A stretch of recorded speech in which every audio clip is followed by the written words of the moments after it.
Sur Sud Radio, entre midi et demi et midi 30, vous en avez l'habitude, on prend le temps de s'intéresser à un fait d'actualité. Comment passer à côté de celui-ci qui a marqué? Peut-être que cela faisait des années et des années que des personnes l'attendaient, que des fans l'attendaient, que ceux qui sont passionnés de football l'attendaient. Zinedine Zidane a été officiellement intronisé comme le nouveau sélectionneur de l'équipe de France. Et pour en parler, comment passer à côté de celui qui est son biographe et qui a écrit le premier grand livre à son propos, qu'il a suivi pendant près de 20 ans, peut-être comme personne. Bonjour Fred Hermel.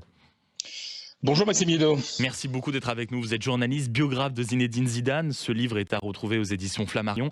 Hier, on avait vraiment l'impression qu'à la fois c'était un moment exceptionnel pour tous ceux qui aiment le football, même, et je me mets dedans, pour ceux qui n'aiment pas particulièrement de football.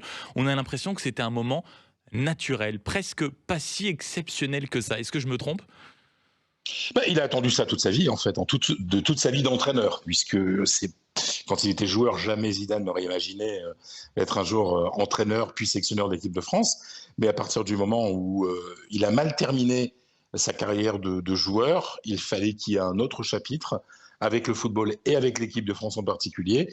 Donc c'est la raison pour laquelle il est devenu entraîneur, et son objectif a toujours été d'être le sélectionneur de l'équipe de France, et c'est aujourd'hui un fait.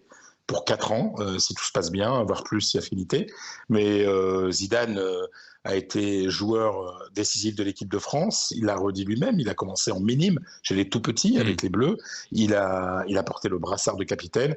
Être aujourd'hui sélectionneur et quelque part dans une carrière aussi exceptionnelle que la sienne, la suite logique justement de cette aventure, quoi. C'est vrai que quand on vous écoute depuis plusieurs heures, Fred Hermel, de fait, vous êtes le plus fin connaisseur et de Zinedine Zidane et de ce qui s'est passé au Real, et sans doute de ce qui va se passer pour les prochaines années. Vous avez cette théorie que vous venez d'esquisser, c'est-à-dire que le fait que ça se soit mal terminé pour lui, d'une certaine manière, il y avait une obligation à revenir de cette manière par la case entraîneur. Quand vous dites mal terminé, c'est quoi? C'est la fameuse séquence du coup de boule? Bien entendu, le dernier match de Zidane en Mondiovision devant des milliards de téléspectateurs, c'est un coup de boule, c'est un carton rouge et une France qui perd en finale contre l'Italie. Je me permets de dire ça parce que je l'ai écrit dans mon livre sur Zidane, je lui en ai parlé à lui de cette théorie, et tout simplement parce que je me base sur ce qu'il me disait quelques mois avant la fin de Et justement, qu'est-ce qu'il vous disait? de sa carrière. C'était environ en novembre 2005, c'est-à-dire quelques mois avant sa retraite. Lors d'une discussion après un entraînement, je lui ai dit toi, ça te dirait d'être entraîneur maintenant que ça va se terminer, etc. Et il m'avait rionné. Mais moi, jamais dit, tu me vois moi entraîneur, mais pas possible. Et il m'avait dit à l'époque, il n'y a que 2 joueurs de France 98 qui seront un jour des entraîneurs, c'est Didier Deschamps et Laurent Blanc. Il avait bien situé quand même les gars. Pour lui, c'était un peu plus compliqué, mais la vie a fait que, et j'insiste, cette fin tronquée de sa carrière de joueur, finalement, a sûrement conduit à ouvrir un nouveau chapitre dans le football à travers le rôle d'entraîneur et aujourd'hui le rôle de sélectionneur de l'équipe de France de foot. On va tirer le fil un peu de la carrière de Zidane post cette défaite de l'équipe de France en Coupe du Monde, avec cette fin connue de tous. Vous venez de le rappeler, Fred Hermel, ce fameux coup de boule. Il y a aussi, on va l'analyser petit à petit, cette conférence de presse où quand même très peu de gens ont trouvé des choses à redire, mais tirons quand même un peu le fil de tout ce qu'il a fait post-joueur. Il est devenu entraîneur, rien que la manière dont il a voulu être entraîneur, c'est-à-dire en ne souhaitant pas aller se diplômer en Espagne ou ailleurs, il a souhaité quand même passer par la case entraîneur, diplôme d'entraîneur, à la française. Hors de question qu'on lui reproche d'avoir passé le diplôme autre part, c'est-à-dire qu'il a choisi la version besogneuse, Zidane. Oui, parce qu'en fait, en Espagne, il y a une sorte de raccourci quand on a disputé, je crois, une vingtaine ou une trentaine de matchs internationaux. On peut faire un cours accéléré auprès de la Fédération espagnole de football. Beaucoup de joueurs, en gros, ça dure une grosse année, alors qu'en France, c'est 3 ans. Zidane, parce qu'il avait envie aussi d'être diplômé de l'école des entraîneurs français, est passé par la version longue, c'est-à-dire la version française, tout en sachant qu'avant il avait fait des études de management sportif aussi en France. C'est-à-dire qu'il avait, avant de passer ses diplômes d'entraîneur, il est aussi passé par des cours, je crois que c'était à Limoges, pour se préparer aussi à un avenir post-football professionnel. Mais Zidane, comme beaucoup de joueurs, il il n'a pas pu faire d'études classiques. Rapidement, il était en centre de formation il avait besoin aussi de cette reconnaissance-là, Mmh. c'est-à-dire de lui aussi pouvoir plancher et avoir des diplômes. C'est une évolution professionnelle, mais c'est aussi une évolution humaine. C'est aussi une petite revanche sur le fait qu'il n'avait pas eu de diplôme, il n'a pas son bac, et donc de pouvoir faire ces études-là ont été importantes, et de choisir la version longue, la version fastidieuse à la française, était aussi une manière de de ne pas prêter le flanc à de possibles critiques en disant, vous savez comment ça se passe, ah mais Zidane, il a Ouais, bien fait sûr.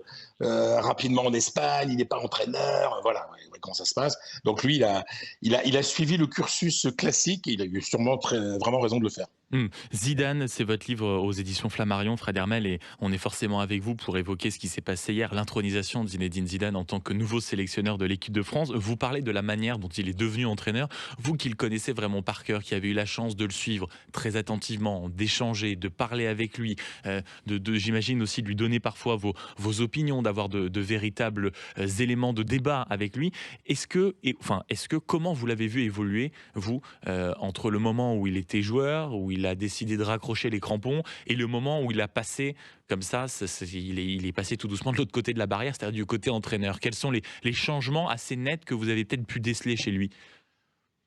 En fait, on parle toujours de cette évolution du joueur vers l'entraîneur, mais c'est d'abord un homme qui a mûri. Mmh. C'est-à-dire que c'est quelqu'un qui a commencé le football très très jeune, qui a commencé le football de haut niveau vers 17-18 ans. C'était un gamin, et aujourd'hui c'est un homme, même pas simplement père de famille, mais grand-père, puisqu'il a des petits-enfants. Il a 54 ans, et c'est quelqu'un qui aujourd'hui est un homme mature. Ouais. Donc il ne faut pas oublier qu'il y a l'évolution naturelle de tout être humain, Mmh. au-delà de Et l'évolution alors, quels sont professionnelle. les traits de caractère qu'il a gommés, qu'il a transformés, qui se sont exacerbés? Parce qu'on sait que quand n'importe quelle personne vieillit, il y a ces éléments qui rentrent en compte, que ce soit le joueur ou l'entraîneur, Zinedine Zidane, vous ou moi, Fred Hermel. Quels sont on va dire, voilà, les pans de la personnalité de Zidane qui ont évolué avec l'âge? Moins sanguin. On l'a vu, hein, c'est un joueur offensif qui a pris beaucoup, beaucoup de cartons. Je crois que c'est 14 ou 15 rouges directs, ce qui est incroyable dans une carrière Ah pour un oui. numéro 10. C'est plutôt des statistiques de défenseur central à l'ancienne. euh, il a mûri. Je veux dire qu'il a trouvé une forme de sagesse là aussi avec l'âge, quoi, avec les responsabilités. Je Mmh. pense que ça a toujours été quelqu'un de réfléchi, même s'il a eu ses dérapages par moments. Mais j'ai l'impression qu'il a été beaucoup. En fait, quand il était entraîneur du Real Madrid, il est passé par tellement de phases, des phases de Ah, et gloire on avec va y venir, 3 ouais. Ligues des Champions de suite, avec des défaites importantes, des crises. Donc il a dû gérer plein de moments comme ça qui lui ont permis de prendre sûrement un peu de recul par rapport au football, Mmh. de le vivre toujours intensément, mais je vais dire moins violemment. Mmh. Il Peut-être n'y a avec plus une ce forme caractère de si sanguin. distance ou de raison. Oui, voilà, voilà. Et c'est parce que tout simplement, un joueur peut se permettre des choses sur un terrain qui ne vont pas affecter ou pas beaucoup les coéquipiers. Un entraîneur, s'il fait n'importe quoi sur le banc, c'est toute l'équipe qui va s'en ressentir. Mmh. Donc là aussi, il y a une nouvelle responsabilité. Je me souviens une fois, quand il a gagné sa première Ligue des Champions, c'était au tir au but contre l'Atlético de Madrid. Donc vous imaginez la pression qu'il y avait sur lui. Euh, et on le voyait sourire, très détendu, plaisanter avec les joueurs avant les tirs au but. Et le lendemain, enfin 2 jours après ou 3 jours après, je lui dis mais c'est fou, t'avais pas peur? Il dit mais au fond de moi j'étais mort de trouille, mais je ne pouvais pas transmettre cette trouille à Ouais. mes joueurs. J'ai été un joueur, j'ai tiré des pénaltys, des tirs au but. Je sais très bien on n'a pas besoin que l'entraîneur Pas de rajoute de la pression peur à la supplémentaire, peur. ouais. Ben voilà, donc voilà, ça bouillait à l'intérieur de lui, mais sa gestuelle était d'un entraîneur décontracté qui montrait à ses joueurs qu'il avait confiance en eux. Et Mmh. ça a fonctionné. Donc ça aussi, le travail de l'entraîneur est aussi un travail d'homme mature quand on était un grand joueur. Mmh, et le Real Madrid, on va forcément y revenir dans quelques secondes. Il y a aussi quelque chose de frappant quand je vous entends, Fred Hermel, la maturité d'un homme, l'évolution d'un homme, l'évolution du milieu forcément dans lequel il évolue. Le foot, comme l'a connu Zidane, le foot tel qu'il est maintenant, je crois sans en être un expert que ce n'est plus tout à fait le même. Est-ce que lui s'y retrouve encore dans ce foot-là, peut-être un football avec des personnalités qui sont de plus en plus bling-bling, des joueurs qui sont de plus en plus forts, avec des réseaux sociaux, avec une surexposition. Est-ce que ça, il y est prêt? Est-ce qu'il en a conscience? Est-ce que c'est quelque chose qui dérange, par exemple, ou il s'y fait parce que quand même, il n'est pas né de la dernière pluie, il a aussi bien vu de l'intérieur depuis quelques années, en étant toujours à des postes à haute responsabilité, que ce football était en train de muter par rapport à ce qu'il avait pu connaître lui en tant que capitaine de l'équipe de France? Il est quand même l'homme qui a réussi à convaincre Cristiano Ronaldo de se reposer parfois, alors que Cristiano Ronaldo était au sommet de sa gloire et le joueur le plus important au monde. Voilà, donc c'est quelqu'un qui a C'est dû pas rien. manager les égos de joueurs et l'ultra compétitivité des joueurs. Le côté bling bling, bon, c'est pas quelque chose qui l'importe. Et de toute façon, quand on est avec Zidane, on la ramène pas. Donc les joueurs en général Ah, et ça, c'est vrai, à ce point, on la ramène pas. Fred oui, Hermel, beaucoup parlent non, parce qu'il a de l'aura que celui-ci peut provoquer quand il est non dans un terrain sur un son vestiaire autorité. naturel. C'est plus que l'aura, en fait, c'est l'autorité naturelle qu'il a. Hmm. C'est-à-dire que c'est quelqu'un de l'intérieur du vestiaire. On m'a dit, Zidane est plus autoritaire dans le vestiaire que Mourinho. Vous Ah oui, imaginez, alors que sachant que quand on Mourinho. connaît Mourinho et quand on a déjà vu Ouais, quelques ouais. extraits de ce qui se passe dans les vestiaires, on a du mal à le concevoir, ça. Oui, mais c'est parce il a cette aura naturelle, mais il a cette autorité naturelle. C'est-à-dire que, et à partir du moment où il a gagné beaucoup de titres, ben là aussi, ça en impose encore plus. Hmm. Je me souviens d'une conversation que j'avais eue avec Alvaro Arbeloa, qui était joueur du Real Madrid quand Zidane était entraîneur, qui est aujourd'hui un entraîneur aussi, puisqu'il a entraîné le Real et qui est parti maintenant en Angleterre. Et Alvaro me disait, pendant une semaine, justement, il y avait l'aura, la légende qui est avec nous. Hmm. Il me dit, au bout d'une semaine, si la légende, elle ne sait pas bien nous entraîner, pas faire les bons Ouais, il n'y a plus de exercices, légende. la légende, elle n'existe plus. Ouais, Donc, c'est ça. les joueurs sont très égoïstes. Les joueurs veulent savoir avec qui ils travaillent. Ouais. Donc, si les exercices proposés sont pas bons, eh ben, la légende dira oui, Zidane, grand joueur, mais mauvais entraîneur. Hmm. Donc, il a fallu convaincre aussi les joueurs par l'entraînement. Et c'est ce qu'il va devoir faire aujourd'hui avec les Bleus. Hmm. Parce qu'on a une très très bonne équipe, on a des super joueurs, mais il va falloir que ça fonctionne. On a vu déjà le petit message d'Mbappé, on voit que aussi il va falloir savoir Bienvenue chez toi, lui a travailler écrit avec Mbappé. Ben oui, mais ça c'est Hmm. très bien, il est très intelligent Mbappé de toute façon, donc Ouais. il va aider Zidane aussi à s'intégrer, parce que Zidane doit s'intégrer dans un groupe qu'il n'a pas construit. Parce que c'est ça la grande différence entre les sélections et les clubs, c'est que dans les clubs, vous êtes là au quotidien, donc vous avez le temps de construire votre équipe. On continue à parler foot avec vous, Frédéric Hermel. C'est très simple, votre livre, il est sobrement intitulé « Zidane ». C'est à retrouver aux éditions Flammarion. Il est également disponible en livre de poche pour ceux qui veulent l'embarquer sous le bras pendant les vacances.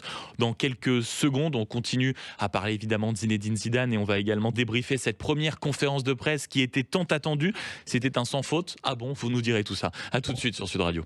Et alors qu'on se rapproche de 13h, on poursuit notre conversation avec Fred Hermel, journaliste, biographe de Zidane, avec ce livre sobrement intitulé « Zidane ». C'est aux éditions Flammarion, c'est aussi en livre de poche, l'occasion de s'y replonger. On évoquait avec vous, Fred Hermel, et qui mieux objectivement que vous pour parler de ce qui s'est passé hier, l'intronisation de Zidane dans le fauteuil de nouveau sélectionneur de l'équipe de France. Vous avez suivi Zidane pendant des années, vous le connaissez mieux que personne, et vous avez également suivi, et on va commencer par là pour décrypter un peu sa première conférence de presse où peu de gens quand même ont réussi à y trouver quelques défauts, mais Zinedine Zidane en tant qu'entraîneur, on en a eu un aperçu et pas des moindres, c'est Zinedine Zidane, entraîneur du Real Madrid. Et ça s'est quand même passé de manière extraordinaire. Je crois que ça a été combien? 3 Ligues des champions consécutives de gagner, c'est ça? Oui, jamais aucun entraîneur n'a fait ça dans l'histoire du foot. Zidane l'a fait. Donc voilà. C'est tout, on peut s'arrêter là. Oui, il aurait pu s'arrêter là. D'ailleurs, beaucoup de gens se disaient à l'époque, maintenant il faut que tu arrêtes, c'est bon, tu peux pas faire mieux. Donc c'est la raison pour laquelle il a eu des propositions de club. Il y a eu une nouvelle proposition du Real en décembre dernier. En juin 2022, il y a eu la proposition 2021. Non, 2022, juin 2022, il y a eu une proposition du Paris Saint-Germain. Il refuse tout ça parce que pour lui, son objectif, c'est l'équipe de France. Et je suis persuadé qu'après l'équipe de France, il n'y aura plus rien. Il ne reprendra plus de club. Parce qu'il aura estimé qu'il aura fait tout ce qu'il pouvait faire à sa place. Oui, ben, déjà, entraîner le plus grand club de l'histoire du football, le Real Madrid, gagner 3 Ligues des Champions, bon, c'est difficile de Ça, faire c'est mieux. sûr. Et puis l'objectif avec l'équipe de France, c'est de gagner le mondial, qui va se jouer, dont la finale va se jouer normalement, en tout cas c'est le 21 juillet 2030, et normalement ce sera au stade Santiago Bernabéu de Madrid, à côté de chez lui. Mmh. Justement, quand il était, en poste au Real Madrid, on dit que c'est l'un des clubs les plus durs du monde, avec une pression, hallucinante, avec des enjeux financiers colossaux, avec des égos aussi, à manager.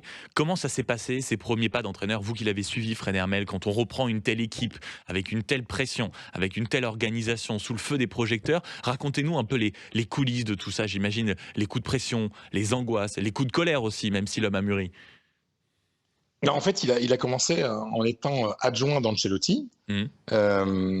au Real. Ensuite, il a pris l'équipe B du Real qu'on appelle le Castilla. Ce sont les jeunes qui jouent en troisième division. Donc là, il a pu commencer à montrer ses talents d'entraîneur et aussi d'orateur, parce qu'il y avait des conférences de presse aussi. Alors, il y avait 7-8 journalistes. Alors, moi, j'étais là aussi, mais il y avait 7-8 journalistes espagnols. Donc, il a commencé à forger, à se former, à forger sa personnalité d'entraîneur. Et puis après, il a repris le club au mois de janvier. C'était un 16 janvier 8 janvier 2016. Et Zidane, Rafael Benitez venait d'être licencié.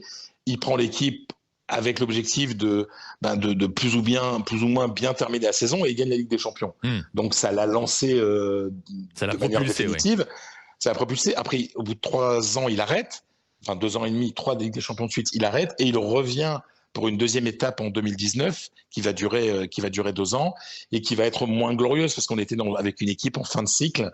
Et Zidane, à un moment, lui, m'avait expliqué que quand il est parti la première fois du Real, il avait peur que son discours ne passe plus. C'est-à-dire qu'aujourd'hui, C'est-à-dire? c'est-à-dire qu'aujourd'hui, les joueurs ont besoin de beaucoup de stimuli, ont besoin de beaucoup de changements. 3 ans, c'est long pour un entraîneur quand on est au quotidien. Vous savez, les époques de Giroud, de Ferguson qui restent dans leur club respectif pendant 30, 40, Ça 35, n'existe plus, 40 ça. ans, ça n'existe plus, ça Mmh. c'est plus possible aujourd'hui. Donc, il a toujours besoin il avait besoin que ses joueurs entendent un discours nouveau et il n'avait pas, il ne sentait pas cette capacité d'encore attirer les joueurs vers, vers, vers son style à lui, vers ce qu'il avait envie Mmh. d'imposer. Et puis aussi, il y a une sorte de fatigue dans la victoire. Ça peut être dingue, hein, mais il y a une fatigue dans la victoire. Mmh. L'impression Beaucoup de clubs qui gagnent. d'être dans Ben une oui, sorte d'essoreuse. oui, oui, parce que quand on gagne, on gagne. Et puis finalement, même les joueurs, quand on gagne la première Ligue des Champions, on est content. La deuxième, on est encore content. La troisième, c'est devenu une banalité. Donc, Mmh. même si ça ne devrait pas l'être. Donc, voilà, il y avait besoin d'un nouveau stimuli. Mmh. Donc, Zidane, en plus, c'est quelqu'un en équipe de France, si ça ne va pas, il partira. Je veux dire, il ne va pas rester en Oui. poste pour rester en poste. C'est pas du tout une question d'argent. Même il a gagné très très bien sa vie et qu'il a mis de l'argent de côté pour plusieurs générations, l'argent n'a jamais été un moteur pour lui. C'est-à-dire que il va pas rester en poste à l'équipe de France pour son salaire, mais il demandera les conditions pour pouvoir bien travailler. Et si un jour il considère qu'il n'a plus les conditions pour travailler, eh ben il partira. Mmh. C'est quelque chose qu'il faut pas écarter non plus, Mmh. parce que c'est quelqu'un d'honnête avec lui-même et avec les autres. Vous parlez justement des fameuses conditions pour réussir. On va rentrer maintenant, on va mettre les pieds dans le plat, les mains dans le cambouis, avec cette première de conférence de presse en tant que sélectionneur de l'équipe de France. On parle bien évidemment de Zidane, c'était hier. On a, et certains ont déjà pu émettre éventuellement peut-être pas quelques critiques, mais quelques réserves. On a fait sauter notamment, je crois, le plafond de la rémunération pour accueillir Zidane. Je crois que ça dépasse les 450 000 euros par an. Il arrive avec un staff de plus de 25 personnes. Quand on arrive dans de telles conditions, quand même, Fred Hermel, on ne peut pas se planter ici. 450 000, 450 000 euros par an. Hmm. Carlo Ancelotti gagne 8 millions pour la sélection brésilienne. Hmm. Voilà, donc enfin voilà, Oui, il faut remettre quand c'est même pas dans la le question contexte. d'argent, voilà. Bah oui, voilà, c'est tout. Enfin, je veux dire, c'est pas très très cher payé, hein. Donc après, les chiffres exacts, on les sait jamais vraiment jamais. Mais Zidane n'est pas venu pour l'argent. Voilà, ça c'est évident. Et puis un staff, oui, parce que il a son staff de fidèles. Composé de David Bettoni, Amidou Mcdié, Grégory Dupont et Stéphane Planck. Il y aura peut-être Fabien Barthez, en tout cas ça on ne le sait pas encore, mais en tout cas les fidèles de Madrid sont là. Et et aussi, c'est quelqu'un qui va apporter beaucoup d'éléments au niveau de la data, voilà, d'utiliser les techniques les plus modernes justement pour apporter quelque chose. Parce qu'il faut apporter quelque chose après cette période exceptionnelle avec Didier Deschamps. Mmh. Didier Deschamps, on a fait quand même mondial, enfin une Coupe du Monde, une place de finaliste et une place de demi-finaliste. C'est du jamais vu dans l'histoire de France. Mmh. 3 Coupes du Monde de suite comme ça. Donc Zidane doit apporter quelque chose aussi, quelque chose de nouveau. Et aussi intéresser les nouveaux joueurs avec un nouveau discours. Et ça passe aussi par de nouvelles méthodes. Ça c'est évident, sachant que hier, première conférence de presse, vous parliez de Didier Deschamps, elle a été presque un sans faute cette première conférence de presse, non? Hommage à Didier Deschamps, volonté et un mot adressé aux pompiers, aux agriculteurs, à tous ceux qui étaient touchés par les incendies, un mot également pour la libération de Christophe Glaise, un mot également pour l'équipe. Comment avez-vous trouvé, vous, le fan, mais aussi le biographe de Zinedine Zidane, comment avez-vous trouvé cette première conférence dans les habits du sélectionneur, Fred Hermel? Bon, il était classique, enfin, je veux dire, il n'y a rien d'extraordinaire, mais moi, je ne m'attendais pas à ce qu'il y ait des problèmes. Il a dû parler en espagnol 4 fois par semaine dans le plus grand club du monde et passer par des crises énormes. Ouais. Donc, arriver chez lui où tout le monde applaudit, et puis on ne peut pas dire que les questions, elles étaient très dérangeantes. D'ailleurs, elles ne devaient pas être dérangeantes, mais c'est-à-dire que par rapport à ce qu'il a connu Ouais. à Il Madrid, pouvait pas c'était être du pain perturbé. béni pour lui. Ben non, enfin, voilà, enfin, il était ravi d'être là, les gens étaient ravis qu'il soit là, voilà. Après, faut pas oublier qu'il a joué à Bordeaux pendant de nombreuses années, donc ce qui se passe en Gironde, ça le concerne aussi personnellement. Donc, en tant que Français, en tant qu'ancien Girondin aussi. Mm. Donc voilà, c'était important et Zidane avait envie de le dire et c'est assez classique chez lui. Je veux dire, je voudrais pas qu'on en fasse trop autour de Zidane parce que ça, j'ai quand même l'impression là qu'il y a il y a une émotion et je ne voudrais pas que cette émotion et le fait que tout le monde l'applaudisse se transforme en critique, en sifflet après le premier match nul. Vous voyez? Oui, bien Il y a sûr. beaucoup d'attentes. Il faut savoir qu'il Mais n'en passe après faisons un pas entraîneur trop. exceptionnel. Il passe après un entraîneur exceptionnel et que on n'est pas sûr que ça marche tout de suite. Il faut lui laisser un peu le temps que ça démarre. Mm. Il va présenter son staff le 1er septembre et 3 semaines après, il y a déjà un match important en Turquie. Voilà, donc et puis après il y aura un match contre l'Italie à domicile. Donc il faut voir qu'il faut laisser à Zidane le temps De mettre ses chaussons. puis de porter sa patte parce Ouais. qu'on vient de passer 14 ans avec Deschamps. Donc ça 14 sera un ans. style différent, mais il va falloir pouvoir il faut lui laisser le temps de s'imposer. Donc c'est bien, on est tous contents qu'il soit là, mais il ne faut pas en faire trop non plus. Zidane est un immense entraîneur. À lui de prouver maintenant qu'il peut être un très bon sélectionneur aussi. Et ben ça, en tout cas, beaucoup de gens l'espèrent et on aura l'occasion de le vérifier, comme vous venez de le dire, dès le mois de septembre. Merci beaucoup, Frédéric Hermel, d'avoir été avec nous. Merci, Journaliste Maxime. et biographe de Zidane, c'est à retrouver aux éditions Flammarion, sobrement intitulé Zidane. Pour tous ceux qui partent en vacances, c'est aussi en livre de poche. Et mon cher Fred Hermel, avec grand plaisir pour vous retrouver à l'occasion pour parler foot. Très belle journée et merci beaucoup d'avoir été avec nous ce midi sur Sud Radio. Merci Maxime, à très bientôt.